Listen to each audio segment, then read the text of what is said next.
അപ്പോൾ എല്ലാവർക്കും പുതിയൊരു വീഡിയോയിലോട്ട് എല്ലാവർക്കും സ്വാഗതം. അപ്പോൾ ഞാനിപ്പോൾ എറണാകുളം ജംഗ്ഷനിലാണ് നിൽക്കുന്നത്. ഇപ്പോൾ ഞാൻ എറണാകുളം കൊല്ലം പാസഞ്ചറിൽ ഞാൻ കോട്ടയം വരെ പോവാണ്.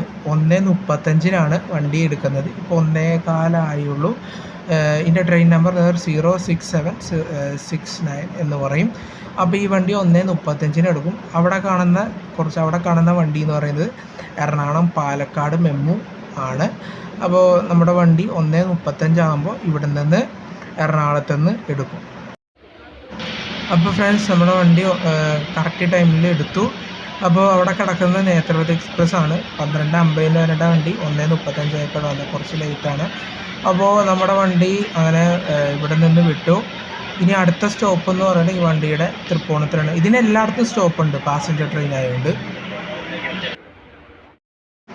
അപ്പോൾ നമ്മുടെ ആദ്യത്തെ സ്റ്റോപ്പായ തൃപ്പൂണിത്തുറ എത്തിയിരിക്കുകയാണ്. തൃപ്പൂണിത്തുറ 1:50 തൃപ്പൂണിത്തുറ എത്തി. അപ്പോൾ ഈ വണ്ടിയുടെ പ്രത്യേകത എന്ന് പറയുന്നത്, ഈ വണ്ടി പാസഞ്ചർ ട്രെയിനാണ്. പക്ഷേ എല്ലാ സ്റ്റോപ്പിലും ആ കറക്റ്റ് ടൈമിലെത്തും. ഒന്നല്ലേ 1 മിനിറ്റ് മുന്നോ അല്ലെങ്കിൽ കറക്റ്റ് ടൈമിലെത്തും. ഇതാണ് ഈ വണ്ടിയുടെ ചരിത്രം. അപ്പോൾ ഈ വണ്ടിയെപ്പറ്റി നമുക്ക് ചിന്തിക്കാം. അപ്പോൾ ഈ വണ്ടി 06769 എറണാകുളം കൊല്ലം പാസഞ്ചർ. ഈ വണ്ടിക്ക് എല്ലായിടത്തും സ്റ്റോപ്പുണ്ട്. ഈ വണ്ടി 1:30 എറണാകുളം 1:35 എറണാകുളത്ത് നിന്ന് പുറപ്പെട്ട് 5:20 കൊല്ലത്തെത്തുന്ന രീതിയിലാണ് ടൈം ഷെഡ്യൂൾ ചെയ്തിരിക്കുന്നത്. പക്ഷേ ഈ വണ്ടി സാധാരണ 5 മണിക്ക് എത്തും. 5 മണിയിൽ 4:50 ആകുമ്പോൾ ഈ വണ്ടി എത്തും. അതുമാത്രമല്ല, ഈ വണ്ടി ഭയങ്കര തിരക്കാണ്.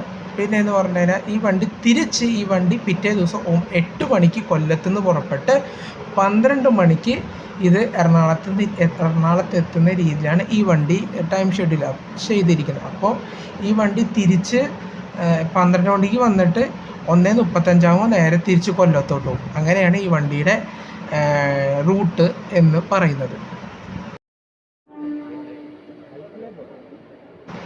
അങ്ങനെ ഫ്രണ്ട്സ്, 1:56 അടുത്ത സ്റ്റോപ്പ് ചോറ്റാനിക്കര എത്തിയിരിക്കുകയാണ്. ചോറ്റാനിക്കര റോഡ്. അപ്പോൾ ചോറ്റാനിക്കര റോട്ടിൽ നിന്ന് നമ്മൾ പുറപ്പെട്ടിരിക്കുകയാണ്. അങ്ങനെ ഗൈസ്, നമ്മൾ 2:03 ആയപ്പോൾ മുളന്തുരുത്തി എത്തിയിരിക്കുകയാണ്. ട്രെയിൻ ഇപ്പോഴും ഫുള്ളാണ്, സീറ്റൊന്നും ഒന്നുമില്ല. ഇപ്പോൾ ഒരു ചേട്ടൻ്റെ വാതിലിൽ തൂങ്ങി നിൽക്കുന്നുണ്ട്. പിന്നെ ട്രെയിൻ ഇപ്പോഴും ഫുള്ളാണ്.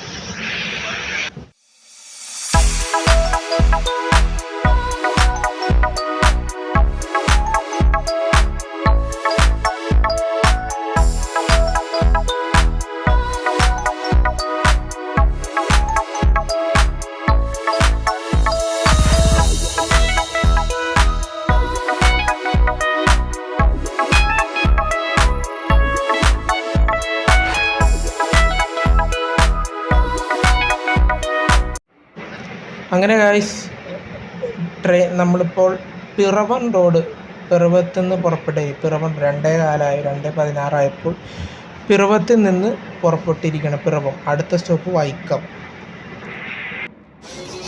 അപ്പോൾ ഗൈസ്, വണ്ടിയുടെ സ്പീഡാണ്. ഈ ട്രെയിൻ പാസഞ്ചർ ട്രെയിൻ ആണെങ്കിൽ, പക്ഷേ ഈ വണ്ടിയുടെ പോക്ക് കണ്ടത് സൂപ്പർ ഫാസ്റ്റാണേ തോന്നുള്ളൂ. 85 km/h ഈ വണ്ടി പോകുന്നത്.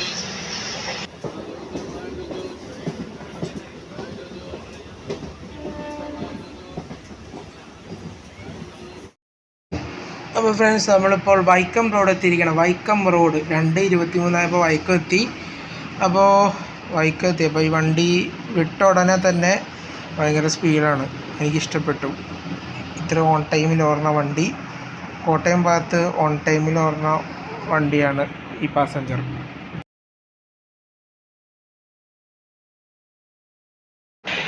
അപ്പോൾ 2:45 ഏറ്റുമാനൂരിൽ നിന്ന് പുറപ്പെട്ടിരിക്കുകയാണ്. ഏറ്റുമാനൂരിൽ നിന്ന് ഇനി ഒരു സ്റ്റോപ്പും കൂടി കഴിഞ്ഞാൽ കോട്ടയമായി.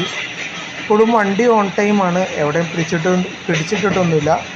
ഈ വണ്ടിയുടെ പ്രത്യേകത അതാണ്. സൂപ്പർ റെയിൽവേ, അടിപൊളി.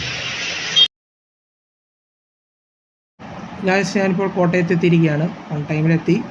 അപ്പോൾ എനിക്ക് റെയിൽവേയോട് പറയാനുള്ളത് ഈ വീഡിയോയിലൂടെ, ഈ പാസഞ്ചർ ട്രെയിനൊക്കെ ഓൺ ടൈമിലെത്തിക്കും. ഈ ദീർഘദൂര വണ്ടിയൊക്കെ 10 മിനിറ്റും 1 മണി 5 മണിക്കൂർ 6 മണിക്കൂറൊക്കെ ലേറ്റാക്കി ഓടുന്നത് എന്താണെന്ന് എനിക്കറിയില്ല. ദയവേത് നിങ്ങൾ അതിൻ്റെ കാര്യങ്ങളൊക്കെ ചെയ്യണം. ഇനിയെങ്കിലും ഓൺ ടൈമിൽ വണ്ടി ഓടിക്കുക. അങ്ങനെ ഓടിച്ചു കഴിഞ്ഞാൽ റെയിൽവേയുടെ വരുമാനം കൂടുതൽ വർദ്ധിക്കും. അപ്പോൾ എല്ലാവർക്കും ഈ വീഡിയോ ഇഷ്ടപ്പെട്ടെന്ന് വിചാരിക്കുന്നു. ഞാനിത് പറയാൻ കാരണം കേരള എക്സ്പ്രസ് പോലും അങ്ങനെ ലേറ്റ് ആയിട്ടുണ്ട്. അപ്പോൾ ഇനി ലേറ്റ് ആവരുതെന്നാണ് എൻ്റെ അഭ്യർത്ഥന. അപ്പോൾ ഈ വീഡിയോ എല്ലാവരും കണ്ട് ഇഷ്ടപ്പെട്ടെങ്കിൽ ലൈക്ക് ചെയ്യുക, സബ്സ്ക്രൈബ് ചെയ്യുക, ഷെയർ ചെയ്യുക.